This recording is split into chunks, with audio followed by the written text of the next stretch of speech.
अदालतों में तुम्हारे नाम के पर्चे लिखे जाएंगे।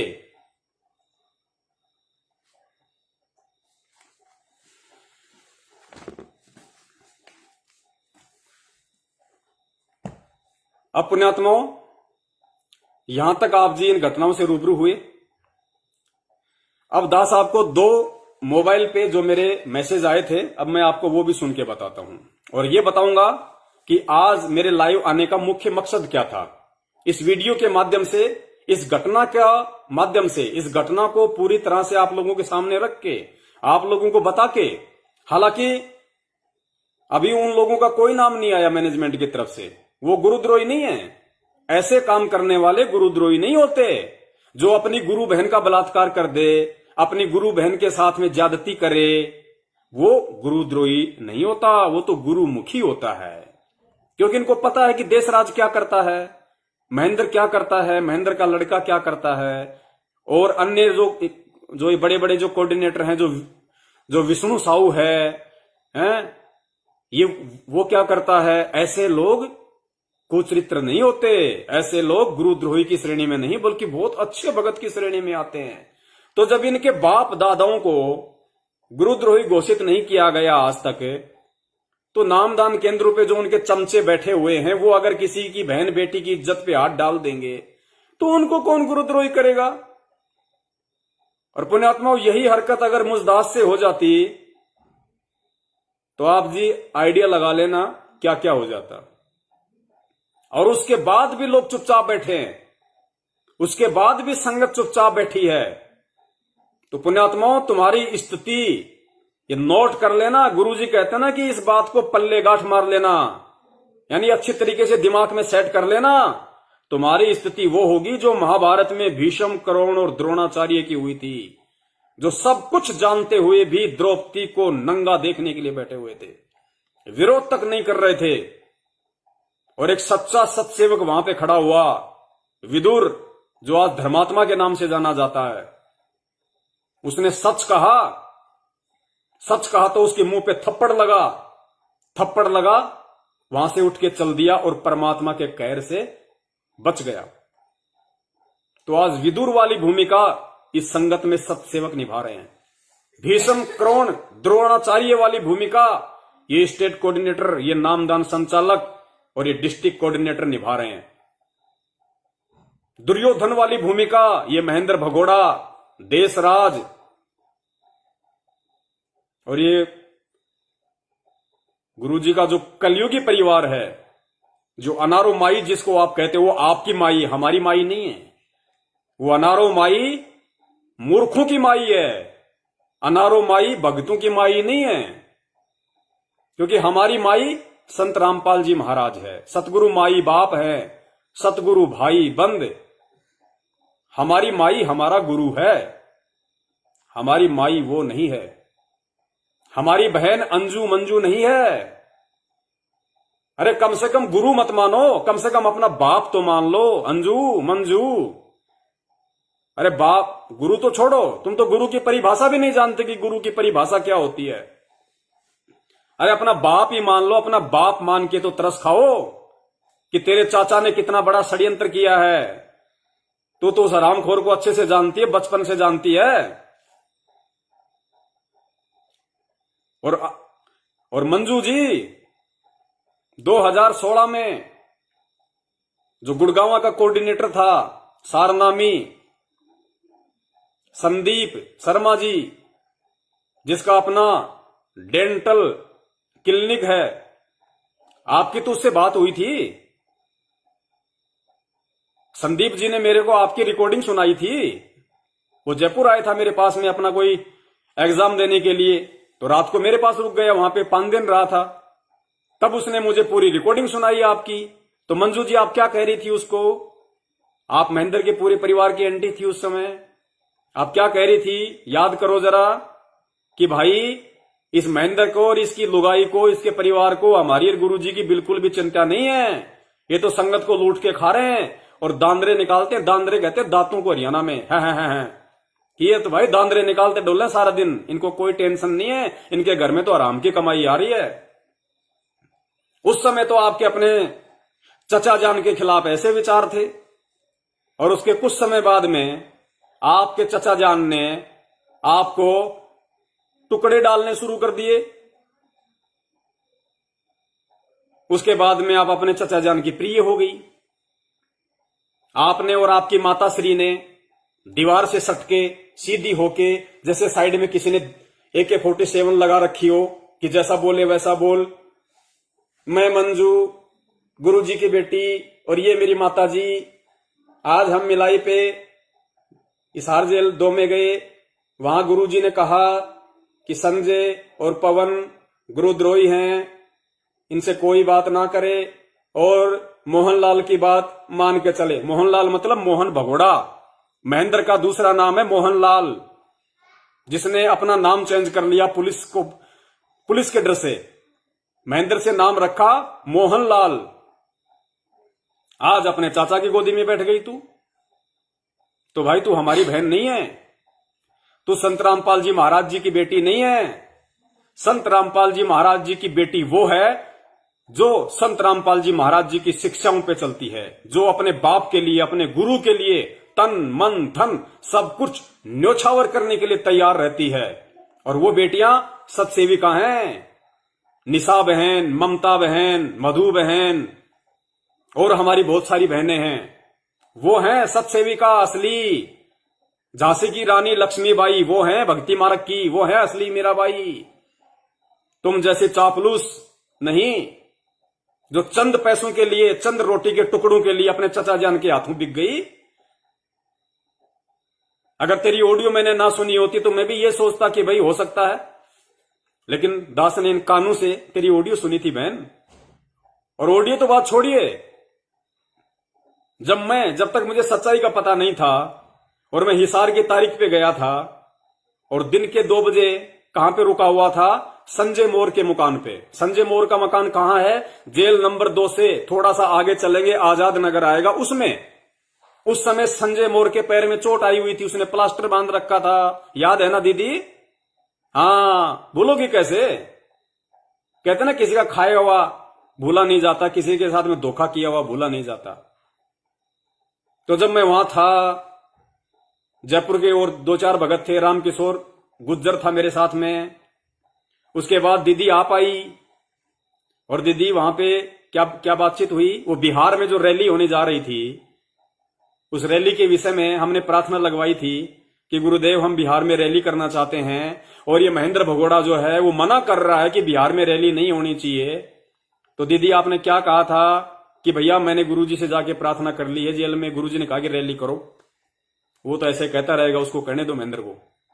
दीदी आपने कहा था दीदी, और आज दीदी तू चचा जान के कंधे पे बैठ गई राम लक्ष्मण बन के, दोनों माई बेटी।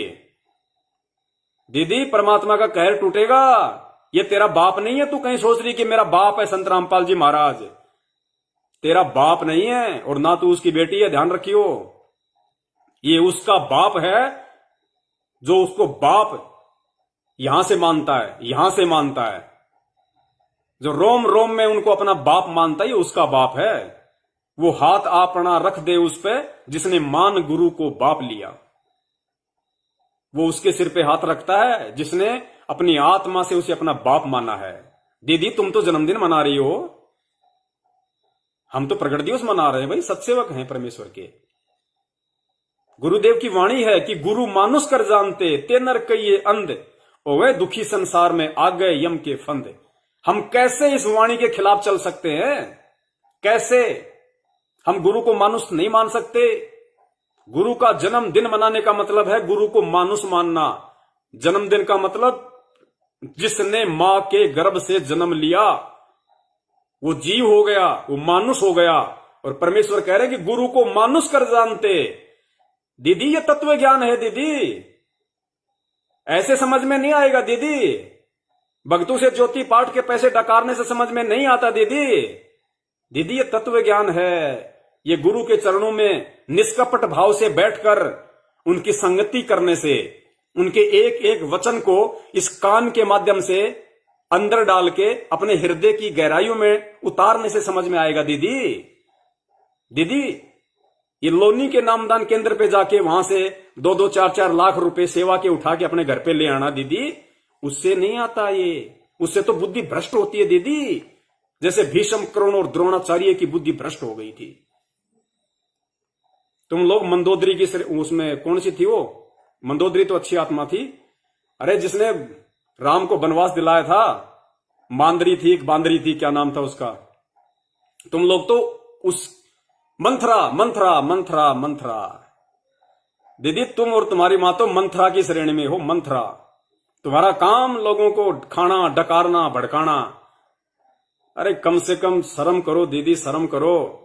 धरती पे परमेश्वर और तुम्हारा सौभाग्य तेरा बाप बन के आया, अनारो तेरा पति बन के आया, और शर्म कर। डूब मर जाना चाहिए था, लुट जाना चाहिए था। और शर्म करे वो भगोड़ा मनोज जो कहता है मैं संत रामपाल जी महाराज जी का बेटा हूं छोटा। शर्म कर, चुल्लू भर पानी में डूब के मर जाना चाहिए। जो भूमिका आज हम निभा रहे हैं, हम सत्सेवक निभा रहे हैं, नालायक, वो पिछले 6 साल से तेरे को निभानी चाहिए थी। क्योंकि तेरा तो दोहरा अधिकार है, एक तरफ तेरा गुरु और एक तरफ तेरा बाप। तेरे को तो खून का कतरा कतरा संत रामपाल जी महाराज जी के चरणों में न्योछावर कर देना चाहिए था। अरे खुलेआम तेरे को बगावत कर देनी चाहिए थी इस महेंद्र भगोड़े के खिलाफ, और फिर देखता संगत में क्या नया रंग खिलता। सब के सब सपोले, चाचा ने रोटी के टुकड़े फेंट दिए, भतीजा भतीजी कुत्ते की तरह हाउ हाउ हाउ खाने में लगे हुए हैं। दीदी पार नहीं होते ऐसे। परमेश्वर ने चारों युगों का इतिहास बता रखा है कि शीश उपाड़े भूई धरे, ऊपर मच के पांव। गुरुदेव कहते हैं कि हे मूर्ख प्राणी, ये सतलोक जाना इतना आसान नहीं है।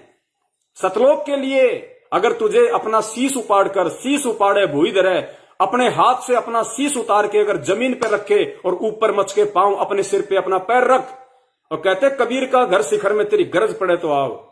मुझे जरूरत नहीं है तेरी। परमेश्वर कहते हैं तेरी गरज है तो भक्ति कर, मेरे वचनों पे चल। और तू अगर ऐसी कुर्बानी भी दे देगा नालायक, अपने हाथ से गर्दन उतार के जमीन पे पटक के अपना पैर अपनी गर्दन पे रखेगा, तो भी परमात्मा प्रसन्न नहीं होता। और आज कितने सस्ते में, सस्ते में है इसीलिए तो नहीं मान रहे। सस्ते में भगवान मिल गया, सस्ते में भक्ति मिल गई, इसीलिए तो हम उसे भगवान नहीं मान रहे, जन्मदिन मना रहे हैं। सतगुरु रामपाल जी महाराज जी की जय हो। बंदी छोड़ सतगुरु रामपाल जी महाराज जी की जय हो। हमारे गुरु जी कबीर जी, हमारे गुरु जी परमेश्वर परमात्मा। ऑडियो आती है ना, अनारो देवी बोलती है ना, ठीक सो परमात्मा, ठीक सो परमात्मा। हाँ परमात्मा, बेटा बेटे सब ठीक से परमात्मा। परमात्मा थोड़ा नाड़ में दर्द हो रहा था, थोड़ी दया करियो परमात्मा। हाँ दया करियो परमात्मा। हर बात में परमात्मा केवल जुबान तक सीमित है, दिल से नहीं। अरे सतगुरु कौन होता है? अपने गुरु को सतगुरु कहने वाला अगर उनका जन्मदिन मनाता है, वो कुत्ते की योनि में जाएगा, कुत्ते की योनि में। सतगुरु, सतगुरु की परिभाषा क्या बताई गुरुदेव ने? ना सतगुरु जननी जने और जाके माना बाप, पिंड ब्रह्मंड से रहित है। आप और हमारी तरह हाड़मास का शरीर नहीं है सतगुरु का, पिंड ब्रह्मंड से रहित है, ना वहां तीनों ताप। तो गुरुदेव कहते हैं कि सतगुरु किसे कहा जाता है? सतगुरु कहलाने का अधिकारी कौन है? आप लोगों ने, मैंने, सबने कितने नारे लगाए आश्रम में रहते सहते सन 1994 से 2014 तक। कितने भक्तों ने कितनी बार गुरुदेव को सतगुरु कहा, सतगुरु कहा, सतगुरु कहा। क्या गुरुदेव ने किसी को भी कहा कि मैं सतगुरु नहीं हूं? एक को भी मना किया कि मुझे सतगुरु मत कहिए, मैं सतगुरु नहीं हूं? नहीं कहा, नहीं मना किया। क्यों? क्योंकि वे सतगुरु हैं। अब सतगुरु की डेफिनेशन, ना सतगुरु जननी जने और जाके माना बाप, पिंड ब्रह्मंड से रहित है, ना वहां तीनों ताप। यानी सतगुरु वो होता है जो जननी से जन्म नहीं लेता।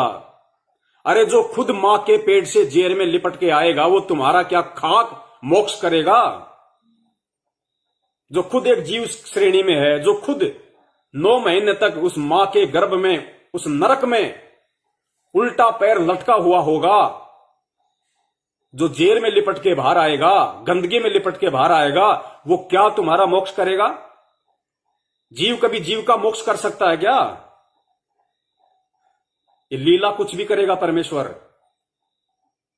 ना सतगुरु जननी जने, सतगुरु जननी से जन्म नहीं लेता, ये वाणी कह रही है। और परमेश्वर कहते कि नालायक, अगर मेरी संगति करके भी तेरे समझ में नहीं आए तो एक चांस और देता हूं, और वो तरीका बता देता हूं। उस तरीके को अपना लेना अगर बचना है तो काल के कहर से। परमेश्वर कहते हैं, मालिक की वाणी है,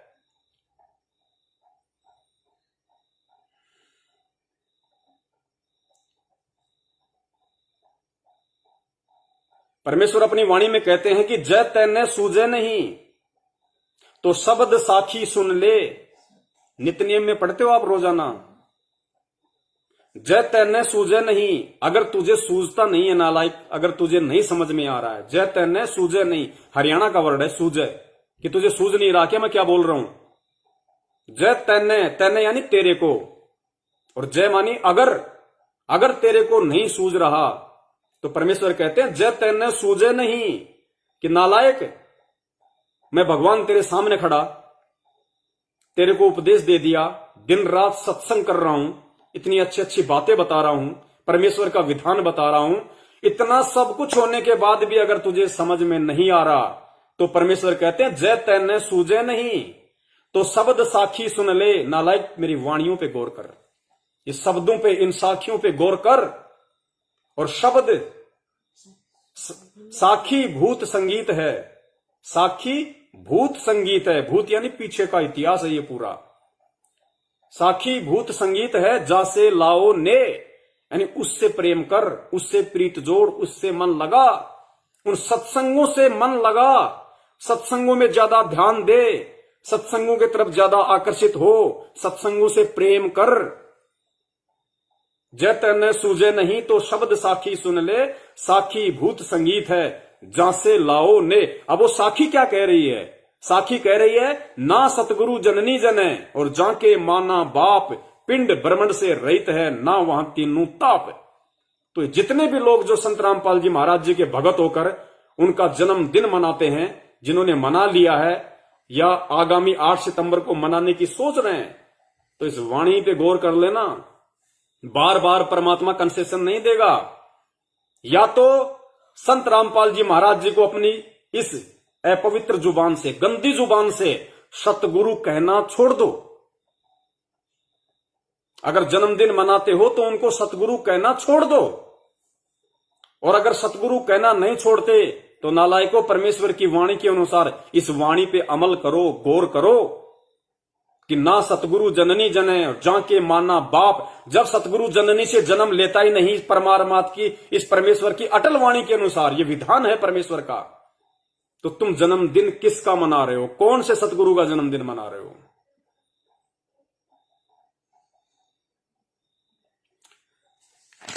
तो पुण्यात्माओं, जब हम लोग ये पोस्टर मध्य प्रदेश के धार जिले के राजगढ़ वाली घटना का संगत में भेज रहे थे, डाल रहे थे, तो उस समय कुछ भगत ऐसे थे जिन्होंने दास के पास में पर्सनल पे कुछ कमेंट्स किए।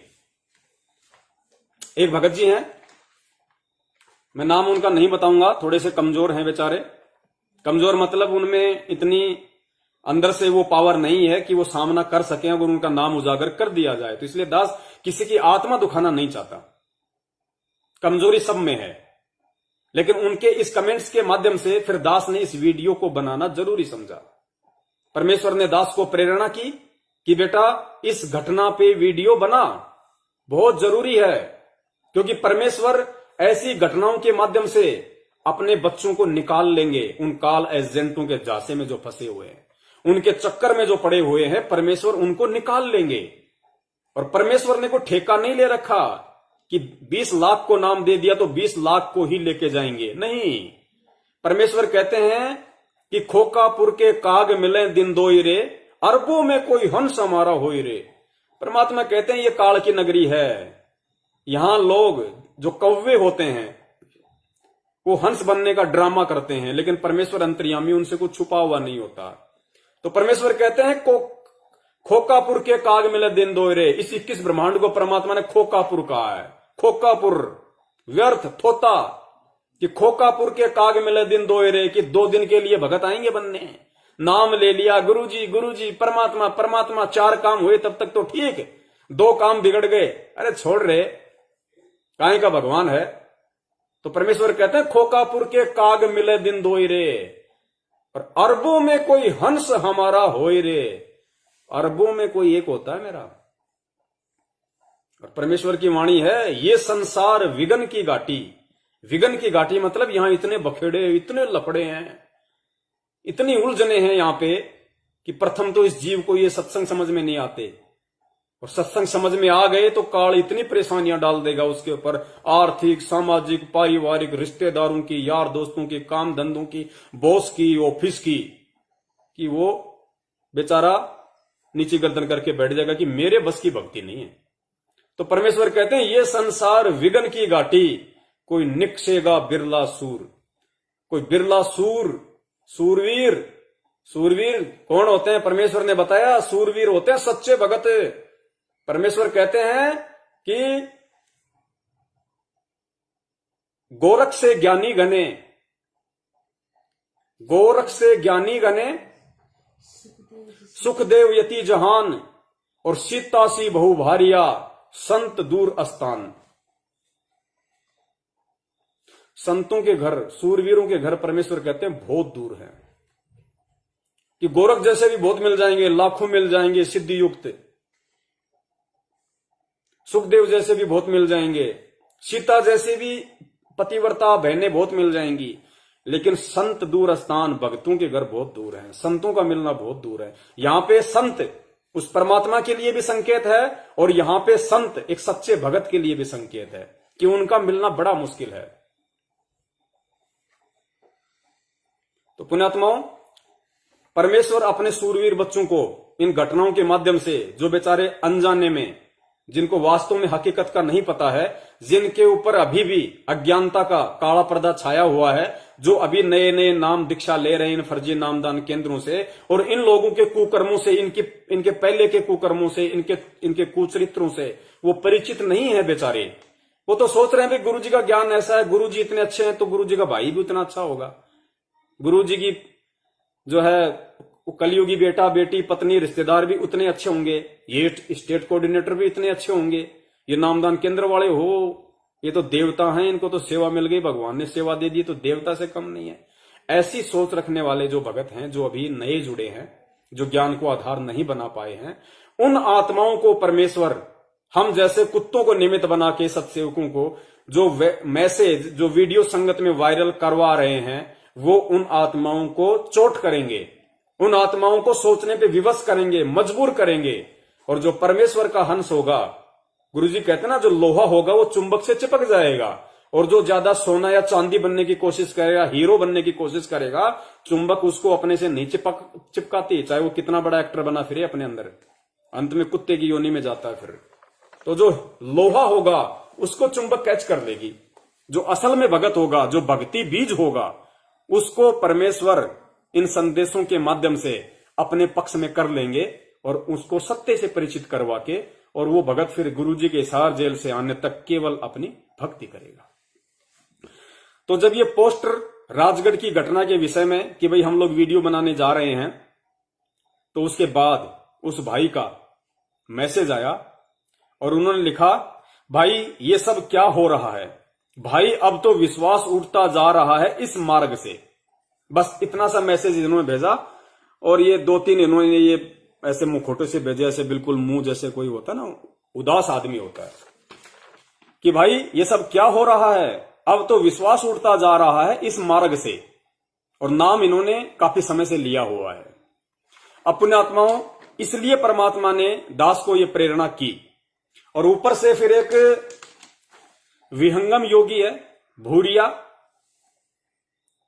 कहां रहता है वो, हैदराबाद में कहां रहता है, उसको मौका मिला, उन्होंने फिर दास को एक मैसेज लिखा, पवन दास भगत जी, आप इस मैसेज को अच्छी तरह से तसल्ली करके ध्यानपूर्वक जरूर से जरूर पढ़ना जी। यह मैसेज रामपाल जी महाराज जी के खास शिष्य बबली दास, खास नहीं, वो तो खवास भी नहीं है भाई, तू खास की बात कर रहा, खवास होता है नौकर और खास होता है बिल्कुल प्रिय। तो कहां खास की बात कर रहे हो, तो खवास भी नहीं है परमात्मा को, तो नौकर की श्रेणी में भी नहीं है। वो कब से परमपिता परमेश्वर में दोष देख के उसकी भक्ति से दूर हो चुका है। डफली पीटने वाले भगत नहीं होते, वो परमेश्वर से दूर है। बबली दास का ये जो भी है, आपने जो नाम लिखा है, मैं केवल उस बबली दास को जानता हूं जिसने ये मैसेज भेजा है, जो आपने मुझे डाला है, हरियाणा का है, पलवल का बबली गुज्जर। दास तो अभी लगाने लगा वो शर्मा शर्मी में, दो चार ने टोक दिया उसको, भैया तू गुरुजी का भगत है, गुज्जर क्यों लगाता है, तो दास लगाने लग गया। तो भाई वो खास नहीं, वो खवास भी नहीं है। आप कहां खास की बात कर रहे हो, वो परमेश्वर से दूर है, वो परमेश्वर से दूर हो चुका है। संत रामपाल जी महाराज जी के खास शिष्य बबली दास पलवल वाले भगत जी ने काफी ग्रुपों में भिजवाया है, जो कि सारी दुनिया के लोगों के पास वायरल हो चुका है। क्या किसी भी धर्म गुरु के शिष्य अपनी ही किसी गुरु बहन बेटी और किसी भी भगतमती के साथ ऐसा सलूक कर सकते हैं? आप लोग बेशरम टाइप के घटिया पाखंडी बाबाओं की श्रेणी में आते हो। आप लोगों को चुल्लू भर पानी में डूब के मर जाना चाहिए, लेकिन आप लोग एक नंबर के बेशरम घटिया निम्न स्तर के प्राणी हो, इसलिए आप लोगों को शर्म भी नहीं आ रही। छी छी छी छी 4 बार लिखा है नीचे। अब दास को इन मंद बुद्धियों पे शर्म भी आती है और दास को इन मंद बुद्धियों पे रहम भी आता है। रहम इसलिए आता है कि अभी ये अध्यात्म से अनजान है, ना अध्यात्म का क ख ग और ABCD ना इनके गुरुओं को है, और इनको तो बेचारों को होगा ही कहां से। तो दास को इनके ऊपर रहम आता है। अब इन्होंने जो ये बातें लिखी हैं और जो ये सुरेंद्र दास जी ने जो लिखी हैं, इन 2 बातों के आधार से दास ने लाइव आने का ये फैसला किया परमेश्वर के आशीर्वाद से। और पुण्यात्माओं, अब आप ध्यान से सुनना आगे का मैसेज। यानी हालांकि वीडियो लंबा चलेगा परमेश्वर की दया से, जिसको सुनना है सुने, जिसको नहीं सुनना है वो जा सकता है, कोई दिक्कत नहीं। हम यहां किसी का मन खुश करने के लिए नहीं आते, हम किसी व्यक्ति की अपनी इच्छाओं के अनुसार बोलने के लिए नहीं आते, हम केवल सतगुरु का संदेशा देने के लिए आते हैं। जो उसकी आत्मा होगी सुनेगी, जिसने नहीं सुनना है वो जा सकता है। हालांकि किसी भाई का नेट वगैरह समाप्त हो गए, वो एक बात अलग है। पुण्यात्माओं, ध्यान से सुनना आगे का मैसेज। उसके बाद में हो सकता है 1 घंटे का वीडियो और हो, ये मैसेज देने के बाद। दास कोशिश करेगा वीडियो को शॉर्ट करने की, लेकिन फिर भी शॉर्ट नहीं हो पाएगा, क्योंकि हमारा काम है संदेशा देने का। संदेशा देने में हमारे एक सौरभ भाई हैं कानपुर से, पहले रामचंद्र जी के संपर्क में थे, संकल्प नाम दीक्षा वाले हैं। लॉकडाउन में रामचंद्र जी के साथ दास के घर पे थे, और अब वो उधर से हट चुके हैं, उनको सच्चाई का पता चल चुका है। और फिर उन्होंने कहा कि भगत जी, आप जितना हो सके उतना लंबा मैसेज दो, छोटे मैसेज में पूरा सार नहीं समझ में आता। आप ये ना सोचिए कि ज्यादा लंबा मैसेज होगा तो कोई वीडियो नहीं देखेगा, वीडियो आगे नहीं बढ़ेगा। उन्होंने बहुत अच्छी बात कही। अब ऐसी आत्माएं होती हैं परमेश्वर की। उन्होंने कहा भगत जी, जो परमेश्वर का होगा वो दूसरे से मंगवा के सुनेगा। अगर उसको नहीं पता है या उसका नेट खत्म हो गया और कुछ हो गया, वो दूसरे दिन दोबारा से रिचार्ज करवा के और उस वीडियो को पूरा देखेगा, जो सतगुरु का होगा। और बाकी भगत जी, अगर आप 5-5 मिनट की वीडियो बना दो, ना देखने वाले तो वो भी नहीं देखते। तो बिल्कुल सही बात है, हमारा काम केवल संदेशा देने का है। और ऐसी घटिया मानसिकता के लोग तो कल को गुरु जी को भी बोल सकते हैं, उनके विषय में भी बोल सकते हैं कि यार संत रामपाल जी महाराज जी 5-5 घंटे के सत्संग करते हैं, आधा घंटे का करें ना, 20 मिनट का क्यों नहीं करते। तो उनके हिसाब से नहीं चला जाएगा, हम उस हिसाब से चलेंगे जिस हिसाब से हमें परमात्मा प्रेरणा करेंगे। तो ध्यान से सुनना अब ये मैसेज पुण्यात्माओं। बहुत सारे भगत भाई बहनों ने दास को एक सलाह दी, और सलाह देनी भी चाहिए। जयपुर से अपने कजोड़ भगत जी हैं, और अपनी जो मधु बहन है उनका दास के पास में मैसेज आया, और उन्होंने अपने विचार भी व्यक्त किए, और विचार व्यक्त करने भी चाहिए। और यही हमारा फर्ज है। अगर हम सच्चे सत्सेवक हैं और हमें जरा सी भी कोई ऐसी बात लगती है जो हमारी समझ में नहीं आ रही, अब ये बात अलग है कि वो बात हो सकता सही है, लेकिन मेरी समझ में नहीं आ रही या उनके समझ में नहीं आ रही, तो हमें आपस में संपर्क जरूर करना चाहिए। हो सकता है बाद में समझ में आ जाए, जब उनको समझाया जाए। तो उन्होंने कहा कि भगत जी, फेसबुक पे हमारा मकसद है लोगों की शंकाओं का समाधान करना, भगत समाज की शंकाओं का समाधान करना। और ये जो मैटर है बलात्कार वाला, ये मैटर थोड़ा सा डिफरेंट, तो इस मैटर को अगर हम ना लें तो ज्यादा बेटर है, क्योंकि ये लोग तो बड़े कुकर्मी हैं। ये कोई नया मसला तो है नहीं कि भाई इन्होंने पहली बार ऐसा कोई कुकर्म किया है। इनके विषय में तो गुरुजी ने बरवाला कांड होते ही, और जब गुरुजी को पुलिस लेके गई और जब वहां पे कानूनी प्रक्रिया हुई जिसको हम रिमांड का नाम कहते हैं, उस समय परमात्मा ने अपने बयानों में दिया जो अखबारों में प्रकाशित हुआ। वो फोटोकॉपी हमारे पास में, हमने बहुत बार संगत को भेजी है।